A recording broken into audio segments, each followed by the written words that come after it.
When the Gate Opened, Parte 1. Há perguntas que parecem pequenas quando ditas em voz alta, mas que, quando ouvidas pelo coração, partem uma vida em duas. A pergunta foi esta: tem pão, Senhor? Ela não ecoou, não exigiu, mal sobreviveu ao calor da tarde. Mas foi suficiente para desmontar um homem que já havia sobrevivido a secas, funerais e décadas de silêncio. Se você está ouvindo agora, pause por um instante. Porque esta história não é apenas sobre fome. É sobre o momento em que a vida nos encurrala diante de uma escolha, fechar o portão ou abri-lo. E todo o destino é decidido exatamente ali. A voz vinha de além do portão de madeira, seca e rachada. Quase engolida pelo vento escaldante que levantava a poeira da estrada de terra. Era a voz de alguém que já tinha perguntado vezes demais, que já não acreditava em respostas, mas perguntava a si mesmo, por que parar significaria se render? Diante do portão estavam uma mulher e duas crianças. A mulher era magra demais para a idade. A fome havia afiado seus ossos e escavado suas bochechas. O vestido preto pendia de seus ombros como tecido emprestado. Ela segurava as mãos das crianças não com suavidade, mas com força, o aperto de quem teme que, se afrouxar um pouco que seja, o mundo as roube. As crianças não choravam, essa era a parte mais assustadora. Crianças que choram ainda acreditam que alguém virá. Aquelas duas já tinham passado dessa fase, os olhos estavam abertos, mas distantes, esvaziados de expectativa. A fome tinha ido além do estômago e se alojado na alma. Tem pão, Senhor? A mulher repetiu. Atrás do portão, dentro da fazenda, um homem permaneceu imóvel. Havia acabado de voltar do campo.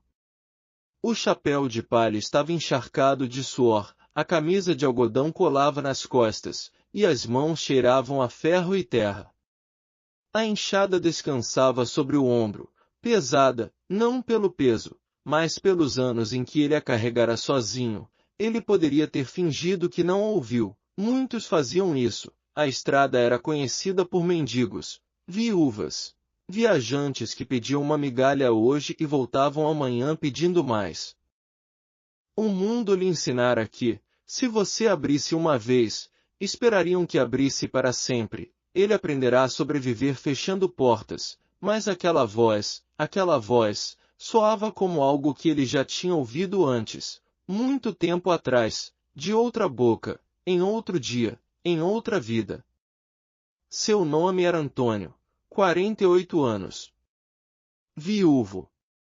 Dono da fazenda que todos na região simplesmente chamavam de boa propriedade. Terra fértil. Gado saudável. Uma casa grande o bastante para uma família que nunca veio. Por fora, ele tinha tudo. Por dentro, vivia com um silêncio tão pesado que parecia um segundo corpo. Anos antes, havia enterrado a esposa sob as laranjeiras no fundo do terreno. Nenhum filho viera daquele casamento. Quando ela morreu, algo mais foi enterrado com ela: o riso à mesa, o calor do café compartilhado, o hábito de conversar à noite só para ouvir outra voz. Depois disso, Antônio aprendeu a viver com menos som, acordava antes do nascer do sol. Bebia café preto sozinho. Comia pão sem apetite. Trabalhava até a exaustão silenciar os pensamentos. Voltava para casa. Tomava banho. Comia outra vez. Dormia ao lado da ausência. Os dias passaram. Os meses se empilharam. Os anos endureceram. A dor nem sempre grita. Às vezes, ela simplesmente vira rotina. Naquela tarde, ao ouvir a voz no portão, Antônio sentiu algo se partir dentro do peito. Ele se aproximou. A mulher se encolheu quando o viu. Instintivamente, colocou-se à frente das crianças. Aquilo, por si só, já lhe disse tudo. Tem pão, Senhor? Ela perguntou de novo, quase sem erguer os olhos. O menino parecia ter uns 8 anos. Descalço. Camisa rasgada na gola. Os lábios secos, rachados.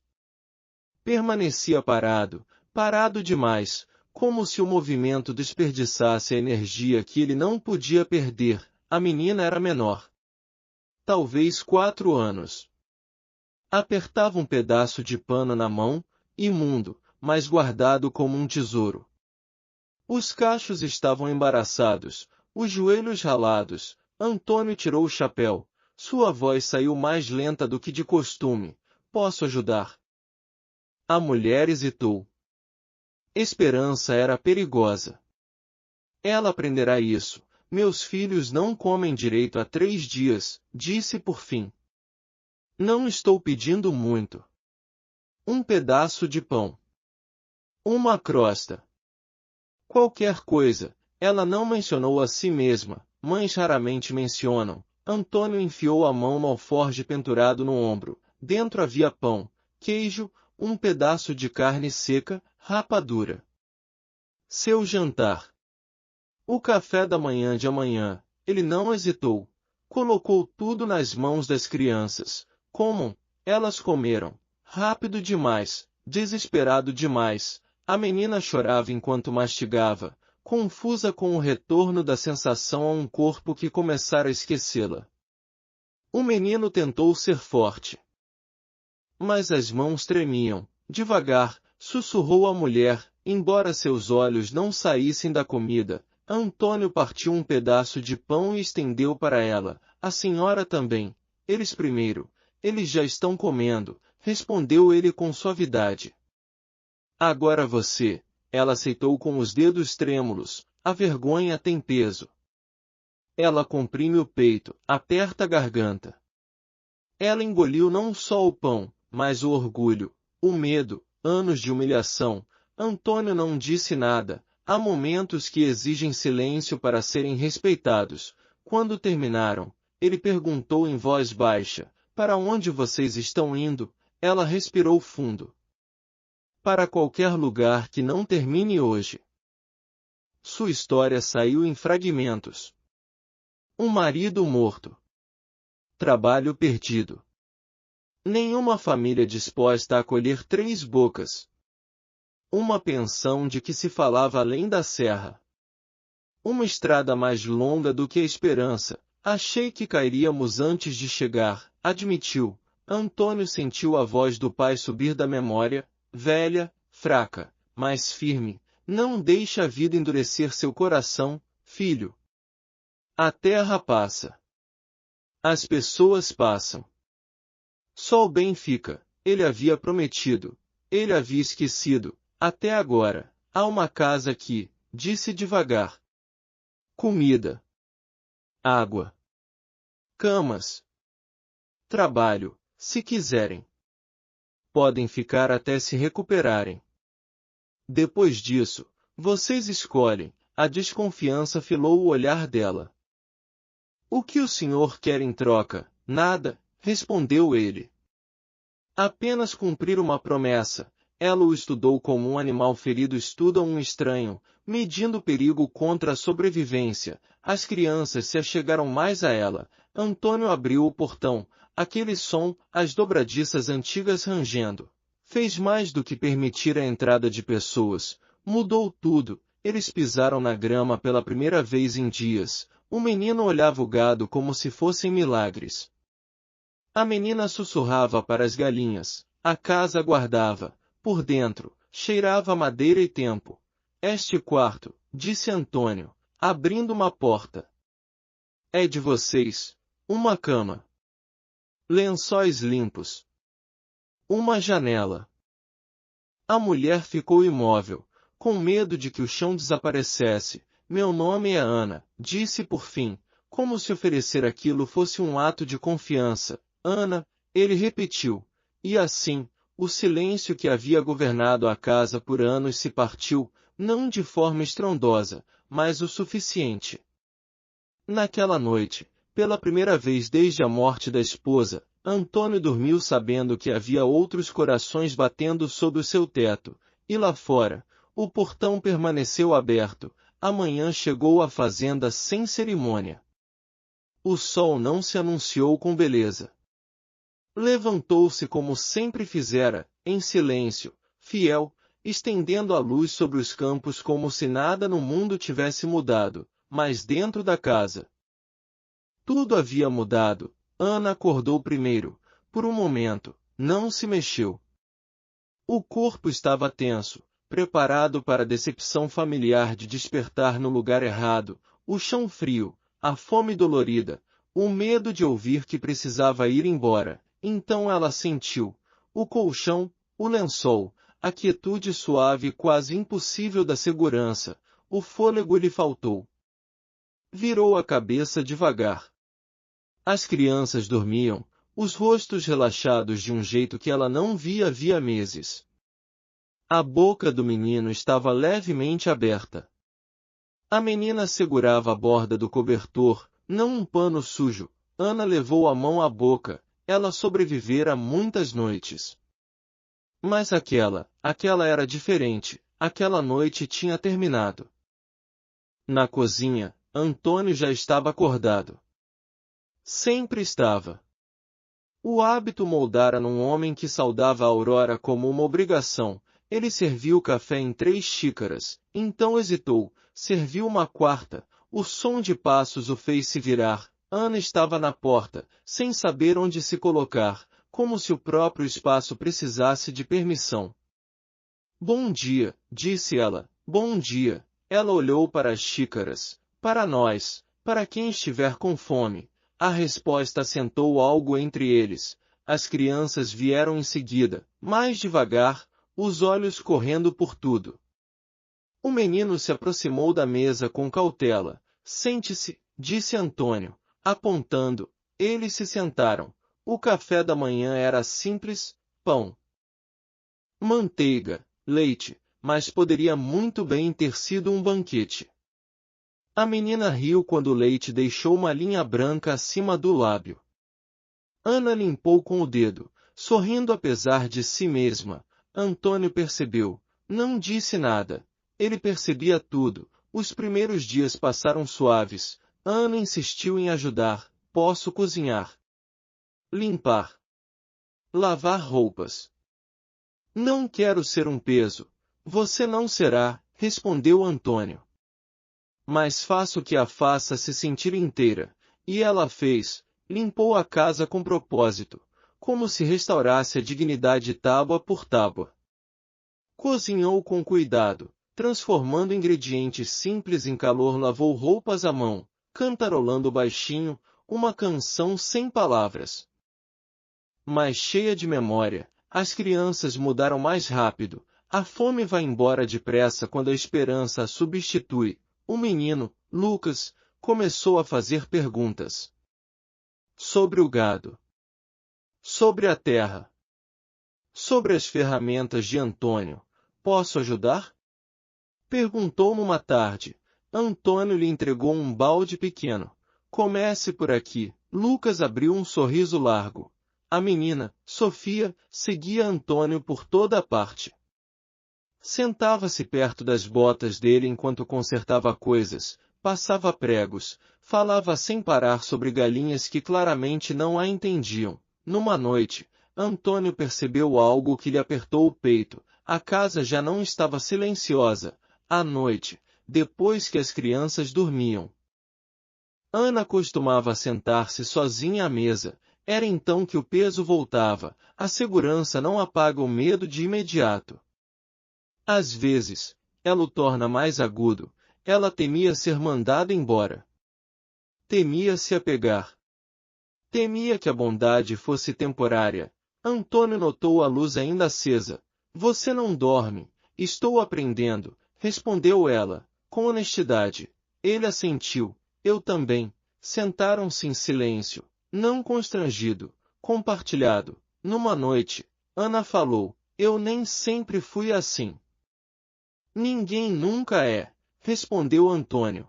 A história dela veio em pedaços, não de uma vez só. Um marido que prometera estabilidade e entregará caos. Um trabalho que desapareceu. portas que se fecharam uma a uma. Uma família que escolheu distância em vez de responsabilidade. Aprendi o quanto você se torna invisível quando precisa de ajuda, disse ela. Antônio encarou as próprias mãos. Aprendi o quanto a casa fica barulhenta quando não há ninguém nela. A dor deles não competiu. Ela se reconheceu. As semanas passaram. Ana ficou mais forte. As crianças riam livremente. Lucas aprendeu a ordenhar vacas. Sofia aprendeu a contar ovos. Os vizinhos notaram. Quem é a mulher? Perguntaram. Família, respondeu Antônio. A palavra o surpreendeu. Mas sou certa. Então veio a carta. Chegou numa tarde quente, dobrada 2 vezes. Com um selo oficial. Antônio leu uma vez, depois outra. O maxilar se contraiu. Ana percebeu de imediato. O que é? Nada. Ela conhecia aquele tom. Mais tarde naquela noite, encontrou a carta sobre a mesa.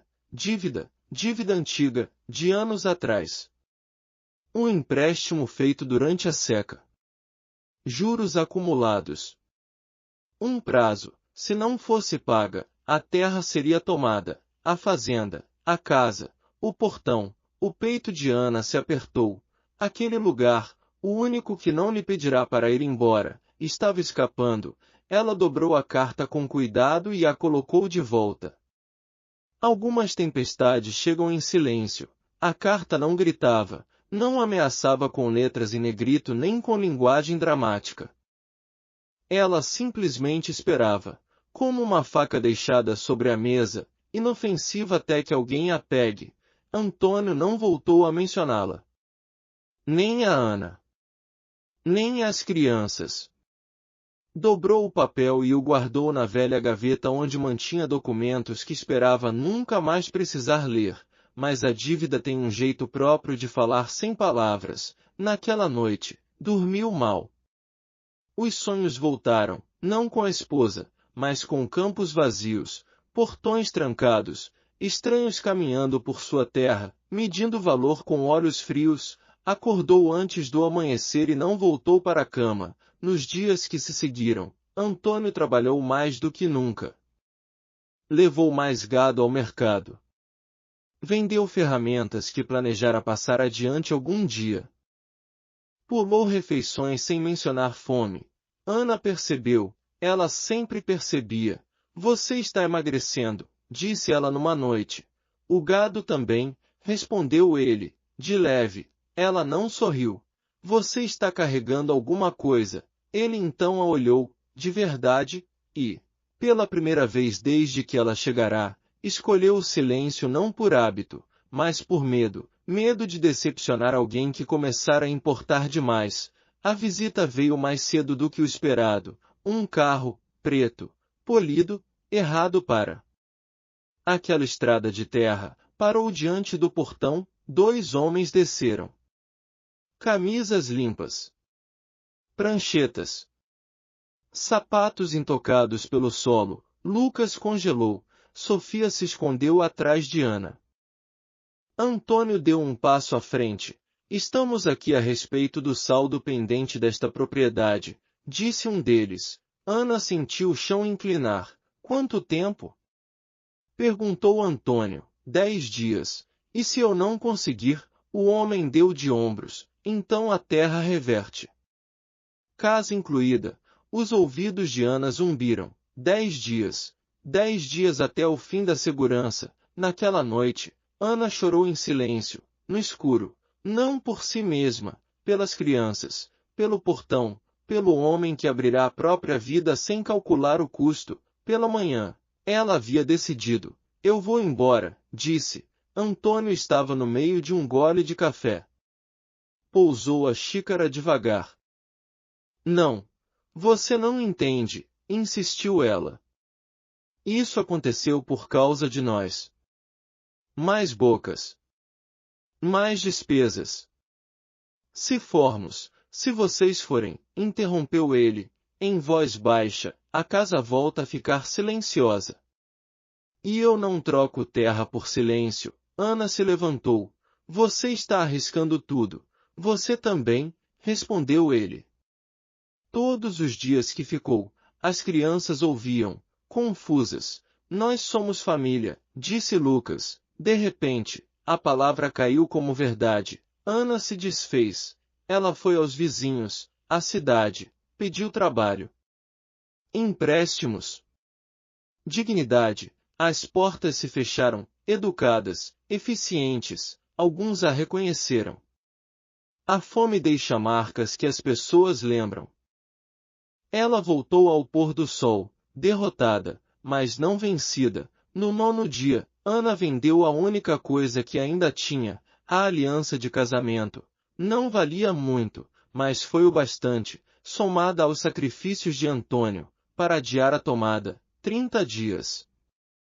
Uma prorrogação de misericórdia, temporária. Naquela noite, Antônio sentou-se sozinho na varanda. Ana se juntou a ele. Desculpa, sussurrou. Pelo que, por ter vindo, ele balançou a cabeça, não. Por ter ficado vivo o suficiente para bater. Sentaram-se no escuro. O portão rangeu com o vento, ainda aberto, mas tremendo. Os 30 dias passaram como água escorrendo por entre dedos cerrados. Todas as manhãs, Antônio acordava com o mesmo peso pressionando o peito, a consciência de que esforço, sozinho, não seria suficiente. Trabalhou mais, vendeu mais, dormiu menos. A terra deu o que podia, mas a terra tem limites. As pessoas, porém, são mais perigosas. A notícia se espalhou. Alguns o elogiavam em silêncio.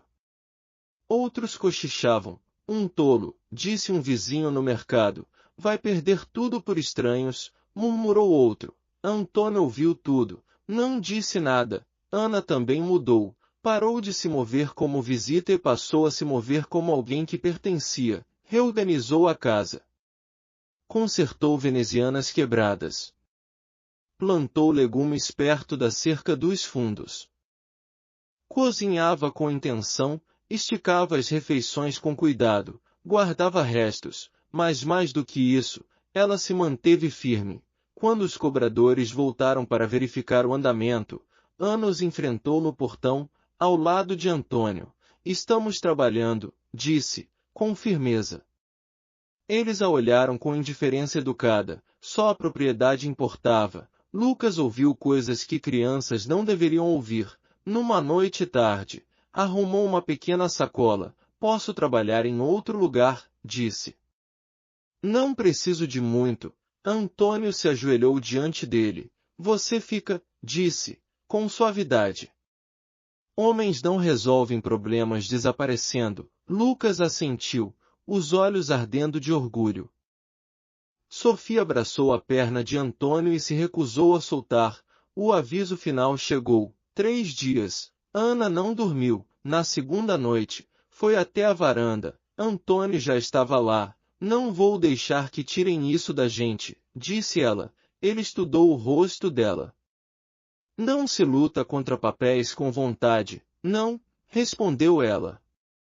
Mas se luta contra o medo. Respirou fundo. Eu te amo. As palavras tremeram, mas permaneceram. Antônio sentiu algo dentro de si ceder, não quebrar, mas se abrir. Eu também te amo, disse. Não foi dramático, foi necessário. Na manhã seguinte, Antônio fez algo inesperado. Abriu o portão ainda mais, chamou os vizinhos. O padre. A professora. Pessoas que haviam observado em silêncio. Contou a história, não como caridade, como verdade. Abri meu portão porque me lembrei de quem eu sou, disse.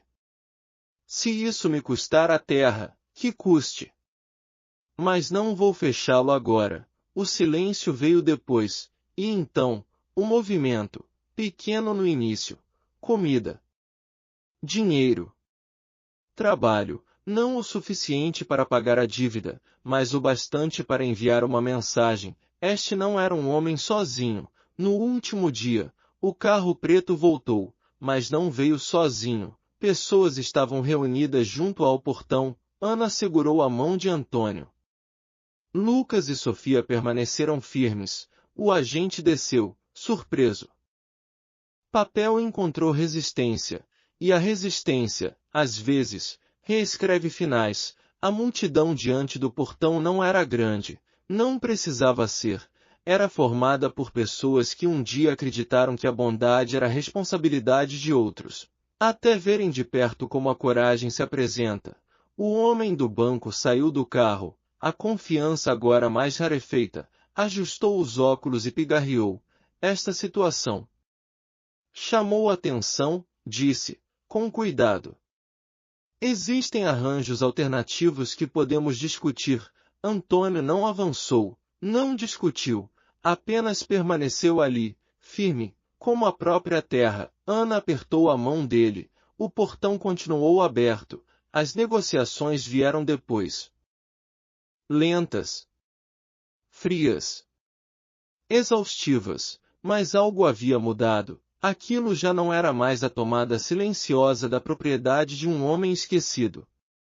Aquilo era visível, presenciado, lembrado. Ao pôr do sol, um acordo foi alcançado, a terra permaneceria, a dívida seria reestruturada, tempo real, foi concedido. Quando o carro finalmente partiu, ninguém comemorou. Em vez disso, aconteceu algo melhor. As pessoas ficaram. A vida não se tornou fácil de repente, mas tornou-se compartilhada. Vizinhos ajudavam na colheita. Lucas foi à escola pela primeira vez. Sofia aprendeu a ler junto à janela onde a luz do sol caía do jeito certo. Ana e Antônio se casaram em silêncio, sem cerimônia. Sem discursos. Apenas uma promessa feita na cozinha onde a fome fora um dia afastada com pão. Os anos passaram, a fazenda envelheceu, Antônio também. Numa manhã de inverno, Antônio não acordou. Ana o encontrou serenamente imóvel, as linhas do rosto suavizadas. Como se enfim tivesse descansado, a casa voltou a ficar silenciosa, mas não vazia. O funeral foi simples. Honesto. O padre disse, alguns homens deixam terras. Outros deixam portões. Ana compreendeu. O tempo seguiu adiante. Lucas tornou-se um homem que trabalhava a terra com respeito, não com posse. Sofia tornou-se professora, ensinando às crianças que dignidade não depende de riqueza. Ana envelheceu observando o portão, nunca o fechou. Na última noite, Ana sentou-se na varanda, envolta em um cobertor, olhando a estrada. Lucas ajoelhou-se ao seu lado. A senhora se arrepende de algo? Perguntou. Ela sorriu de leve. Me arrependo de cada portão que não abri mais cedo. Seus olhos se fecharam. O vento soprou suavemente. O portão rangeu, ainda aberto. Algumas histórias não são sobre heróis, são sobre momentos. Momentos em que uma voz cansada faz uma pergunta simples, momentos em que uma mão hesita na tranca, momentos em que o medo diz para fechar, e o amor diz para abrir mesmo assim, porque, no fim, a terra se perde. O dinheiro se esvai, os nomes são esquecidos, mas cada portão aberto muda o mundo de formas que jamais veremos por completo, e, às vezes, tudo o que é preciso para salvar uma vida, é um pedaço de pão, e a coragem de abrir o portão.